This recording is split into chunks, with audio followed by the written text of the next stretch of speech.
Welcome to Freedom and Prosperity Radio, the weekly radio news magazine that we put together here at the Virginia Institute for Public Policy. VirginiaInstitute.org is where you find us online, and we keep a YouTube channel under the title Freedom and Prosperity Radio for previous episodes. No video, don't be disappointed, but you get all of the discussions. Our first guest ripped right from the headlines as we look at more hang-ups on federal aid for the coronavirus pandemic being held up over the issue of bailouts for state governments, at least as far as the Democrats in the House and Nancy Pelosi's crowd feel about it. Chris Edwards joins us. He's the Director of Tax Policy at the Cato Institute. He keeps a website called downsizinggovernment.org, and we really appreciate websites. You don't have to think too much about what you'll find in there. Chris, welcome back to the program. How are you doing this weekend, sir? I'm good. Thank you very much. Staying safe. And I hope everyone in your world is doing well. This whole idea that any aid for anyone is all going to be keyed in on whether or not the federal government bails out all of these states, many of whom were in dire financial situations long before we ever knew where the Wuhan province was in China. It seems ludicrous, but there they are holding us hostage over it. Chris, give us the details. You've written a piece at cato.org about all this. Well, the federal government's already given state governments massive hundreds of billions of dollars of aid for coronavirus and schools and transit systems and unemployment insurance and all kinds of other stuff. And in fact, they've given the state government so much that while state tax revenues have dipped a little bit because of the recession, they have got far more money from the federal government than so their budgets are actually bigger than they are usually. So, I've argued that the federal government shouldn't give state and local governments any more money. State and local governments, to their credit, during the long boom, built up rainy day funds, which they use, which they can draw on during recessions. At least most states did. Most states were pretty prudent and built up these rainy day funds. It's only a few states like New Jersey and Illinois and a few others who were very irresponsible, didn't save any money, and now they're in desperate trouble. But I don't think it's the federal government's job to go bail out these states that were irresponsible.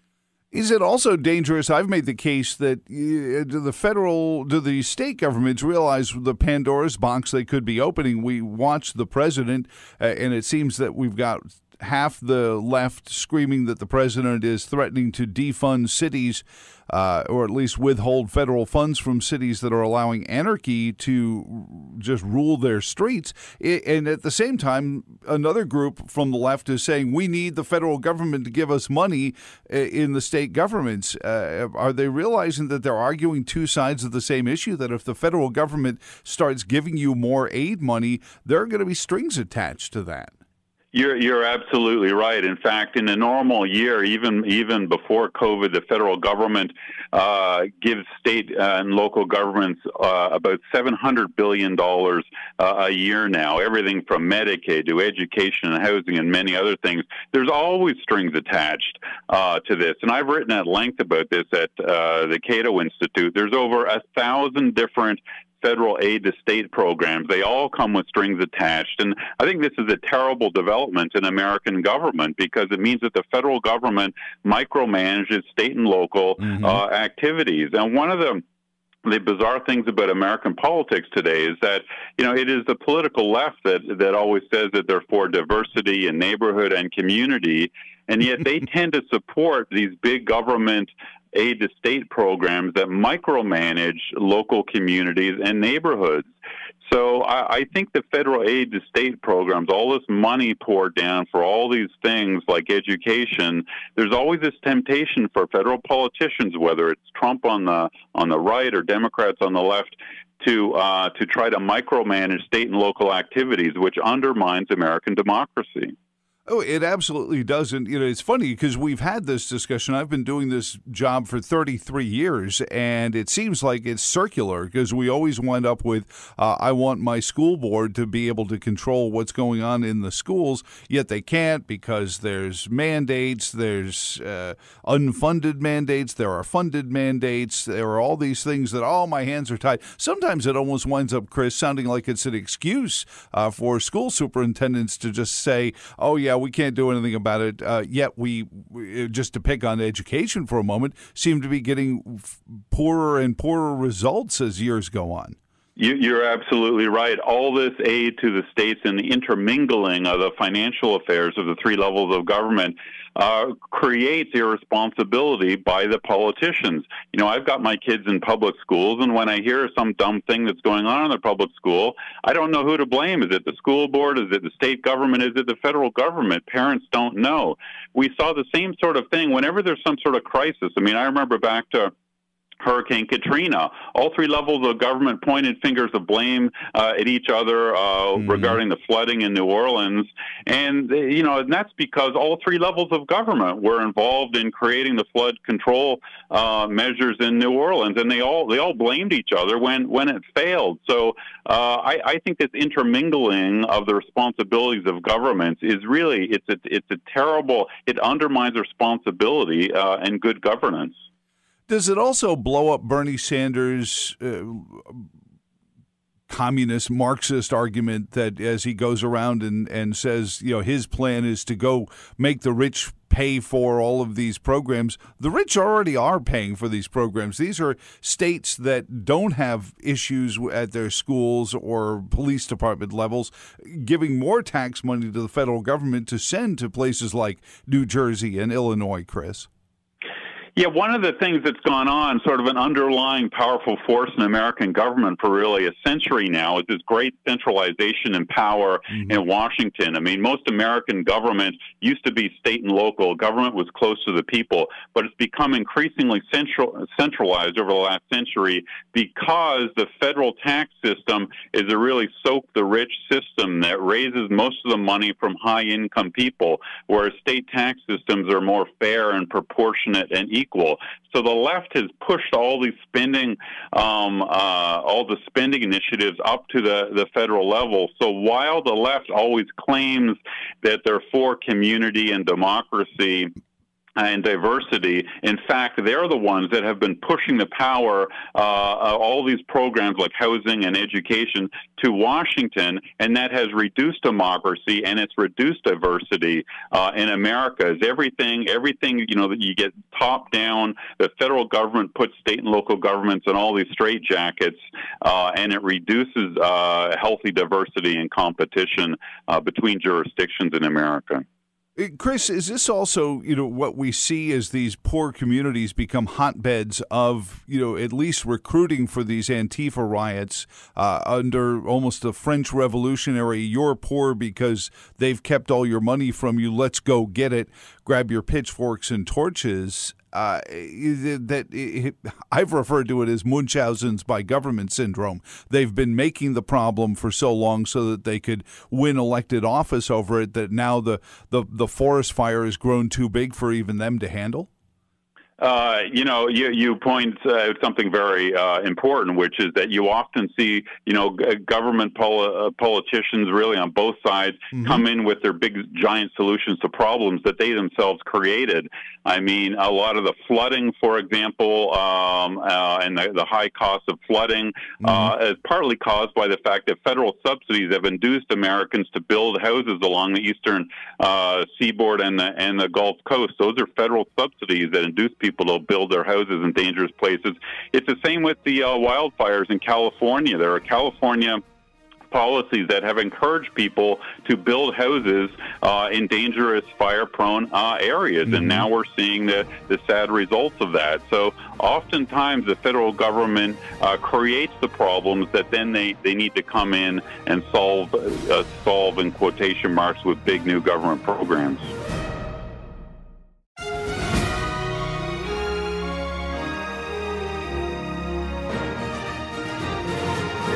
Freedom and Prosperity Radio this week. We're visiting with Chris Edwards. He's Director of Tax Policy Studies at the Cato Institute, and he's the editor of downsizinggovernment.org, which, has become colloquially known as Draining the Swamp.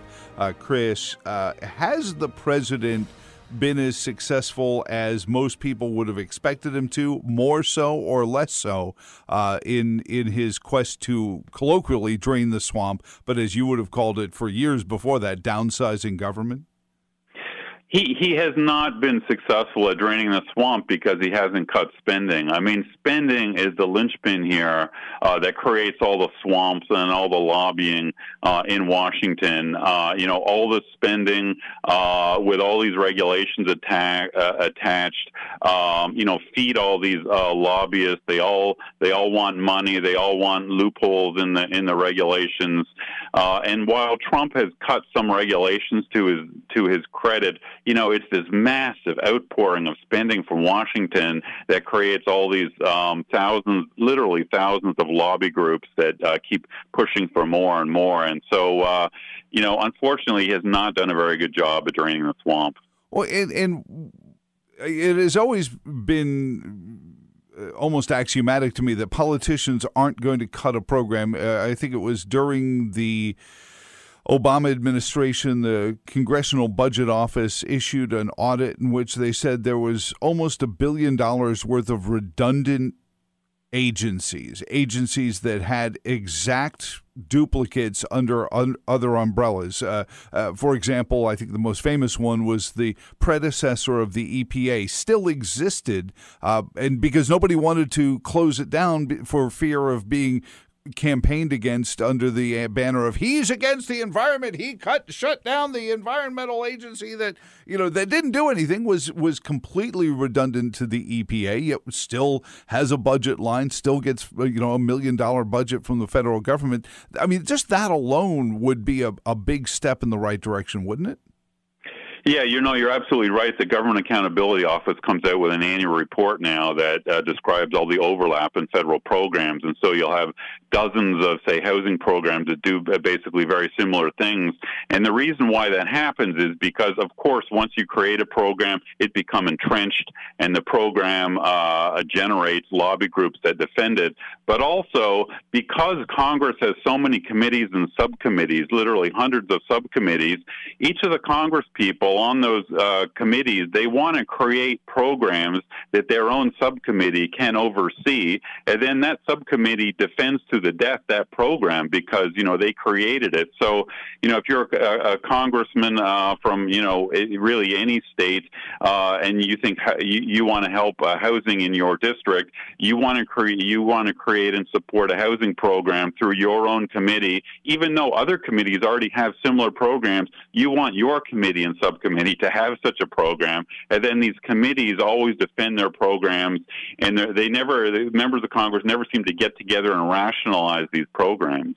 Well, and none of them actually ever seem to, get the results. It is almost a play out. Of course, your institute, the Cato Institute, as Rome fell, it's their democracy. The Grecian democracies came apart. It was as the population began to learn, hey, if I vote for the right guy, I make more money, and that economic corruption, lowercase c. I don't want to make it seem like that there are necessarily, criminal behaviors going on, but it corrupts the decision-making process. If it's just money coming and it isn't actually helping people build better housing or open up better job opportunities, it really has become almost what we've seen in the classic democracies of years gone by as they collapse economically.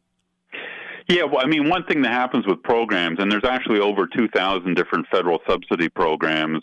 One thing that happens is members of Congress, the important thing is the gesture and the spending. And every news report about appropriations bills moving through Congress, they fight over the spending levels constantly, and they never really talk about the quality of these programs and what are the actual results of these programs. I mean, Congress is supposed to do oversight on all these spending programs, but it really hardly ever happens anymore.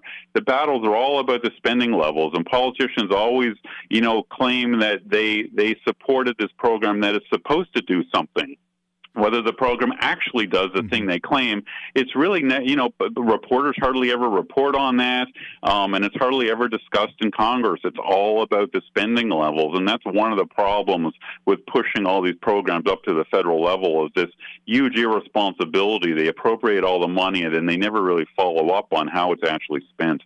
I think it also corrupts the local level, Chris, because what it seems to do is it creates this idea that, well, we voted for the right congressman, so our work here is done, rather than rolling up our sleeves and actually, trying to either, find a Habitat for Humanity or, some organization that wants to create better, job skills training and that kind of thing. Yeah, one of the weird things about all this, like I said, there's $700 billion of federal money that pours down through state and local governments every year. It undermines democracy because it's a bizarre situation where people go and they vote for their state and local governments and state and local elections, and it turns out that the people that they elect to those state and local positions actually don't control a big share of their budget because it's controlled by Washington. So this is why all this money from Washington undermines democracy. People, even state and local politicians and governors, don't really control a lot of the money in their own budget, and they can't, the federal government, for example, when they give Medicaid money to the states, they put all these restrictions on governors and state legislatures being able to cut or trim or reform these programs. So governors and state legislatures don't even control a lot of their own budgets. It's really a bizarre thing that undermines American democracy. Yeah, the only second to when they shrug their shoulders and say, "I'm sorry, I can't control that," when pressed about an issue at a school. Chris Edwards, Director of Tax Policy Studies at the Cato Institute, editor of DownsizingGovernment.org on this week's Freedom and Prosperity Radio. So, Chris, one of the things I was thinking about as we think about those classic democracies and their collapse economically, what is the outcome here? I mean, are we just going to keep going until we have a breakdown? And maybe we're inoculated a little bit. We've talked in the past about being the reserve currency, so the world is sort of protecting us from our own financial ruin. But when does that come to a close? I mean, eventually China is going to continue to convince people with their Belt and Road Initiative and their own version of this weird global federalism that they can take over the government by back channels. What do we look like if this doesn't get dealt with soon? Well, no one knows actually what's going to go on with the biggest problem America faces. I mean, eventually we'll solve the COVID problem. The economy will start growing again, although probably sluggishly for a while. But the biggest problem that still looms out there is this massive federal government debt of over $20 trillion we have now. It probably will lead to a financial crisis and disaster for the economy, but no economist really knows when that's going to happen. Because on the one hand, a decade ago, we had all these countries in Europe, like Greece and Italy, getting into terrible trouble with big government debt loads, and it caused a massive multi-year crash in their economies. But on the other hand, you have countries like Japan that have debts that are relatively bigger than ours, and Japan's had this big government debt for quite a while, and its economy hasn't done very well, but it hasn't created a big crash. So, no, we don't know whether we're going to go to kind of a Japanese future where we just have slow and sluggish growth for year after year because of this giant debt, or whether we're going to have a massive Greek-style crash. So, obviously, politicians, policymakers ought to be prudent. We ought to not push the limits here. We ought to start reducing our debt and balancing our budget, but I don't see any party talking about that right now in Washington. Isn't the economic phrase for that a soft landing? I think is what the economists say. You're trying to manage the landing. Well, of course, the threat is we're not going to have any kind of soft landing. I think the soaring debt is going to create a hard crash, a crash and burn for years to come in the worst case scenario. So that's the danger here. Well, and then you really see, what happens. You look at what happened in Greece and what happened in France, and you see the riots, and you see what happened in Venezuela, a prosperous country that collapsed, and all of a sudden there's food riots. It's not even riots about racism or other existential issues. It's just riots to get food for people, and we need to kind of be aware of that. So what would be the best next steps? I mean, can the federal government just say, listen, the tap is off? I was reading, I think 2019, the federal government took in $3.5 trillion in revenues. It sort of harkens back to the beginning of the Tea Party, which, of course, I remind everyone was an acronym for taxed enough already, and say, listen, $3.5 trillion should be sufficient. Well, I think one of the great problems here is that too many people think that government spending is good for the economy, but it isn't. More government spending undermines economic growth, in my view, and yet it's just about every news story you read, whether it's the conservative press or the liberal press, they sort of assume that government spending is good for the economy, and if you cut it in any way, it's bad. I think that's completely wrong, and there's many counterexamples in the world. Other countries like Sweden and Canada have got into tough fiscal situations where government debt was too high. They cut spending and their economies boomed. So, I mean, Canada, for example, in the 1990s got terribly in debt. Its government debt was soaring, and they actually had a centrist government that radically cut government spending. And then, the economy didn't crash. The economy boomed for 2 decades.